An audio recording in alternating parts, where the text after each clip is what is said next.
안녕하세요. 라디오 브로입니다. 오늘도 와주셔서 감사드리고요. 바로 사연 읽어보겠습니다. 안녕하세요. 저는 하남에 살고 있는 47살 남자입니다. 명절이 다가오니 제가 겪은 일이 생각이 나 제 이야기를 한번 해볼까 이렇게 사연을 써봅니다. 저는 결혼한 지 5년이 되었고 늦게 결혼을 한 사람이에요. 아내도 나이가 많았는데 저보다 3살이 어린 사람이었어요. 저희 아내는 나이만 저보다 어리지 능력과 스펙은 저보다 훨씬 뛰어난 사람이었는데 결혼 전에도 골드미스로 주변 사람들에게도 선망의 존재였다고 하더라고요. 제 아내는 직업이 화장품과 옷을 판매하는 사업가인데 본인의 이름으로 운영하는 쇼핑몰이 2개나 있고 직원 또한 30명을 둔 CEO였어요. 그리고 뷰티 쪽에서 일을 하다 보니 자기 관리도 굉장히 잘해 밖에 나가도 아내를 40대로 보지 않았죠. 너무 초반부터 아내 자랑을 많이 한 것 같은데 저는 일개 은행원으로 이런 잘난 아내를 만난 게 행운과도 같았어요. 그리고 아내가 제게 먼저 대시를 한 것도 사실 좀 의아했죠. 아내와 저는 은행원이라는 제 직업 특성상 서로 만날 기회가 더 많았는데 아내가 저희 은행 고객이었어요. 이런 아내는 매번 은행 업무를 볼 때마다 5번 창구에 있는 제게 와선 업무를 보곤 했는데 일을 하면서 자연스럽게 이런저런 이야기를 나누게 되었죠. 그러다 보니 서로의 사정을 잘 알게 되었고 아내가 먼저 본인 이상형이라며 사귀어 보자고 했어요.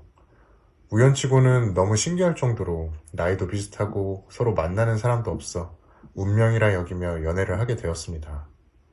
이런 제 아내는 10년 만에 태어난 그것도 아주 귀한 외동딸이었는데 처갓집에서도 엄청나게 애지중지하며 키웠다고 하더라고요. 아내 말로는 대학 다닐 때까지 단 한 번도 걸어서 다닌 적이 없었대요. 장모님이 다 데려다 주고 데리러 오고 했다는데 그 정도로 사랑을 많이 받고 자란 그런 사람이었죠. 그렇게 저희는 6개월간의 연애 끝에 결혼을 하기로 마음을 먹었습니다. 둘 다 나이도 많고 홍기도 놓쳤으니 어차피 할 거면 하루라도 빨리 하자고 한 거죠. 저야 이런 여자를 만났다는 건 행운과도 같은 일이었기에 결혼하자고 했습니다. 그리고 처음 처갓집에 찾아가 인사를 드렸는데 장인어른은 곧 있으면 마흔인 제 아내에게도 공주라고 부르며 우리 공주님 하셨어요. 그리고 장모님은 제 아내를 영부인으로 불렀는데 뭐 영부인처럼 살라고 영부인 합니다. 제가 결혼을 허락받으러 간 그날도 장장 6시간에 걸쳐 장인어른에게 본인 딸을 어떻게 대우해줘야 되는지에 대한 정신교육을 받았거든요. 장인어른과 장모님은 이렇게 바르게 그리고 올바르게 잘 키워준 내 딸이 시집을 간다고 하니 사실은 보내기 싫다고 하며 남자들은 다들 늑대라고 하는데 결혼 후에도 지금처럼 계속 내 딸을 사랑해 주어야 된다고 하셨어요. 그때는 저도 이런 장모님께 믿음직한 사람으로 보이기 위해 저려오는 다리를 몇 번씩이나 접었다 폈다 반복하며 마음고생 시키지 않고 잘 살겠다고 믿어달라고 약속을 드렸습니다. 이렇게라도 하면서 아내와 결혼을 할 수 있다는 게 좋기만 했어요. 그리고 저희 부모님한테도 인사를 드리러 가야 하는데 저희 부모님은 광양에 사세요. 평일에 간다고 해도 차로만 4시간이 넘게 걸리니 부모님께서는 바쁜 너희 대신 우리가 직접 올라온다고 하셨고 부모님의 호의 덕분에 저희가 편하게 부모님을 서울에서 만나게 되었어요. 저희 부모님이시지만 시골에서 농사를 짓고 사시는 분들이시기에 참 순박하고 법 없이도 사시는 분들이시죠. 저희 부모님은 장인 장모님과는 달리 아내에게 무조건 고맙다고 했어요. 이런 아들이랑 결혼을 해준다고 하니 우리로서는 숙제가 하나 다 끝난 것 같다며 고맙다고 하셨죠. 그렇게 저희는 결혼까지 무사히 하게 되었는데 결혼을 하고 보니 슬슬 아내의 흠이 보이기 시작했어요. 아니, 살면서 안 싸우는 부부가 어디 있겠나요? 근데 아내는 저랑 싸운 아주 사소한 싸움까지 본인 부모님한테 죄다 이르곤 했어요. 그럴 때마다 저는 장인어른에게 2~3시간씩 붙잡혀 정신교육을 받곤 했죠. 근데 한 번은 제가 직장 동료와 문자로 업무 얘기를 한 적이 있었는데 그걸 본 아내가 마치 제가 그 직원과 바람이라도 피웠다는 듯이 몰고 가서 그걸 장인어른에게 다 이야기를 한 겁니다. 그리고 그 다음날 장인 장모님이 저희 은행까지 찾아와 어제 몇 시 몇 분에 누구랑 문자를 주고받은 거냐며 어떤 여직원이냐고 확인을 해야겠다고 한 적도 있었어요. 결혼한 지 3달도 안 돼 이런 일이 아주 비일비재하게 일어났죠. 그러다 결혼 후 처음으로 맞는 추석이 왔고 저희 부부는 광양으로 차를 타고 내려갔어요. 아내는 광양까지 언제 내려가냐며 툴툴 댔는데 막상 저희 집에 가도 어머니께서는 아내한테 일을 거의 안 시키셨어요. 저희 어머니도 아내를 좀 어려워하고 불편해 하셨거든요. 워낙 어머님도 평생을 시골에서 태어나 자라셨으니 도시 사람들을 보면 좀 어려워하세요. 이미지가 쌀쌀맞고 새침하다면서요. 근데 아내는 성격 자체가 새초롬하고 요염하니 더 가까이 하기 힘들어 하셨죠. 제가 결혼을 하고 첫 명절에 고향에 내려가니 동네 어르신들과 아줌마, 아저씨들이 축하한다며 저희 집에 인사를 오셨어요. 저희 고향 동네는 아직까지도 이런 정문화가 남아있어 좋은 일이나 슬픈 일이나 함께하는 풍습이 있거든요. 벌써 집에 가니 제 고향 친구 중에 장가 못 간 마을 이장이 와 있더라고요. 그러면서 저희 결혼을 축하해 주었죠. 그러니 아내가 제게 살짝 다가와 어우 자기야 저 사람한테 쾌쾌한 냄새 나서 난 머리 아프려고 한다 라고 하더라고요. 그래서 대충 인사만 시키고 집 밖으로 데리고 나와서 서서 이야기를 좀 하다가 다음에 또 보자며 돌려보냈습니다. 그리고 집에 오니 아내가 또 다시 제게 다가와 자기야 나 기름 냄새까지 맡으니까 더 머리가 아프다. 나 1시간만 밖에서 바람 좀 쐬고 올게. 아우 그리고 명절인데도 이렇게 업무를 봐야 되네 하며 휴대폰을 보여주더라고요. 그러면서 어머님한테는 내가 말씀드리고 나갔다 올게 라고 했고 엄마한테 다가가 어머님 저 업무 때문에 차에 좀 갔다 올게요. 한 1시간 뒤면 들어오니까 이해 좀 해주시겠어요? 라고 하니 저희 엄마도 아유 그럼 너 이렇게 새하얀 옷에 기름이라도 튈까봐 나도 무척이나 신경이 쓰였는데 어여 가서 일 보고 와라. 이건 나 혼자 해도 된다. 라며 제 아내의 등을 떠밀더라고요. 그렇게 아내가 나가니 그제서야 저희 어머니는 트림을 한번 크게 끄억 하시곤 아따 며느리를 봤다고 봤는데 아주 불편해 죽겠네 하시더라고요. 아내는 첫 명절이 아닌 매번 이런 식의 명절을 보내곤 했어요. 명절 때마다 업무를 핑계로 1시간 내지 2시간 동안 밖에 나가 차에서 업무를 보고 온다곤 했죠. 저는 장시간의 운전으로 항상 3, 4시간씩 방에 들어가 자곤 했는데 한편으로는 그런 생각도 드는 겁니다. 설마 장인 장모님이 아내에게 그렇게 하라고 코칭을 한 건가? 음식 때문에 본인 딸이 고생할까봐 업무 핑계로 나갔다 오라고 한 건가? 라는 생각이요. 저희 어머니는 며느리는 봤지만 봐도 본 것 같지 않게 매번 혼자서 명절 음식을 다 준비하곤 하셨어요. 그럴 때마다 전 어머니에게 죄송하다고 했죠. 그러니 어머니는 이렇게 나 혼자 하는 게 편해. 그리고 네 색시는 돈 버느라고 업무 때문에 바쁜 건데 딴짓 하는 것도 아니고 그냥 내비둬라 라고 하시며 괜찮다고 말씀을 하신 게 4년째 되던 올 초 설날이었어요. 올해 설날도 저는 장거리 운전으로 방에 들어가 잠을 늘어져라 자고 있는데 전화벨 소리가 요란하게 울리기 시작하는 겁니다. 제가 원래 한번 잠에 들면 정신없이 잠을 자기 때문에 전화가 와도 오나보다 하고 받지 않았어요.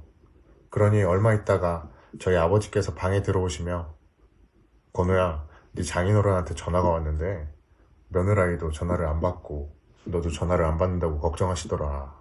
전화 좀 드려 라고 하시더라고요. 아까 요란하게 울려대던 전화가 장인어른의 전화였나 보다 싶어 전화를 걸었습니다. 잠에 덜 깬 목소리로 예, 아버님. 저희 아까 전에 도착해서 집에 잘 왔습니다. 근데 주란이가 전화를 안 받는다고요? 라고 하니 열 몇 통씩 전화를 했는데도 전화가 안 된다며 우리 공주님은 어디 갔냐고 일하고 있는 거냐고 하는 겁니다. 저는 그 말에 아내의 행방에 대해서 이야기를 하고 아마 2-시간 있다가 집으로 들어올 거라고 했어요.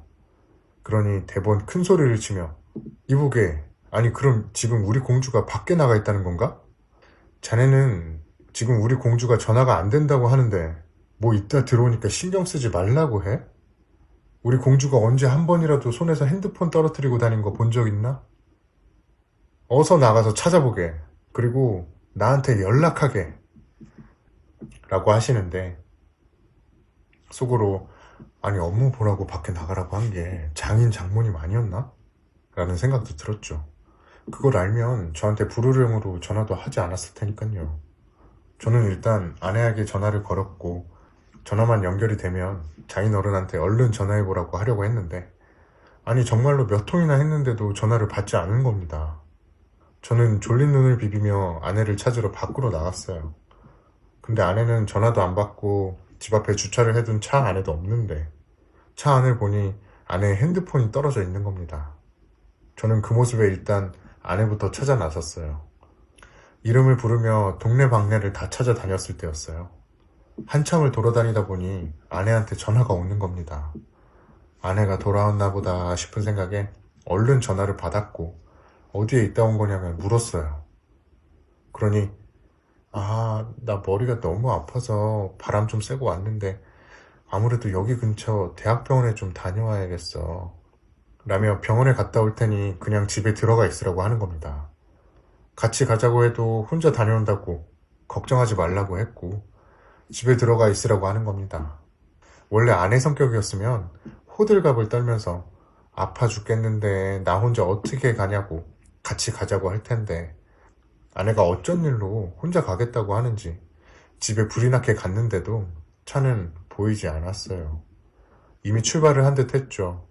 저는 아버지와 함께 아버지 차를 타고 저희 집에서 가장 가까운 시내에 있는 병원으로 가고 있었어요.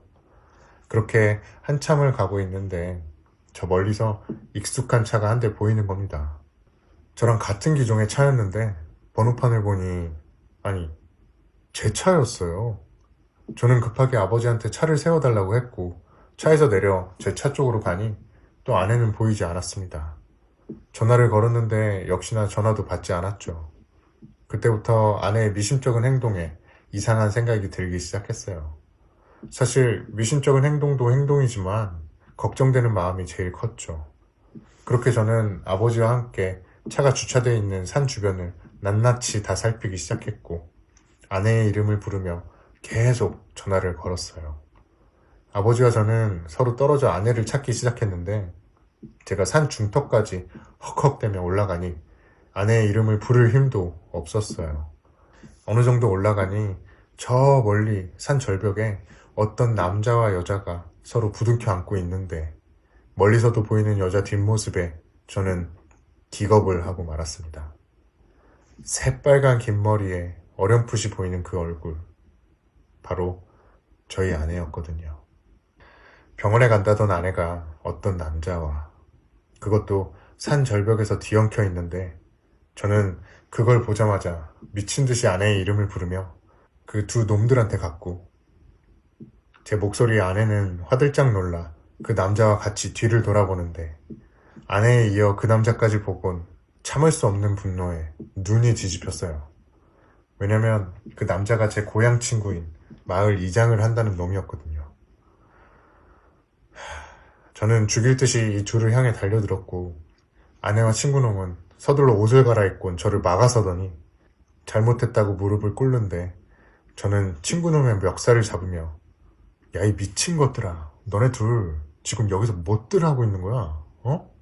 라고 하며 주먹이 얼굴까지 올라갔고 제 고함 소리에 아내를 찾던 아버지까지 소리가 나는 쪽으로 와서 이 상황을 대충 눈치채시고는 뭐 하고 있는 거냐며 노발대발 하시는데 그러던 중 갑자기 아내가 대성통곡을 하며 다가와 오빠 나는 진짜 아무런 잘못 없고 저 아저씨 같은 오빠 친구가 먼저 나한테 찝쩍대면서 막 눈길 보내고 추파 던지고 그랬어.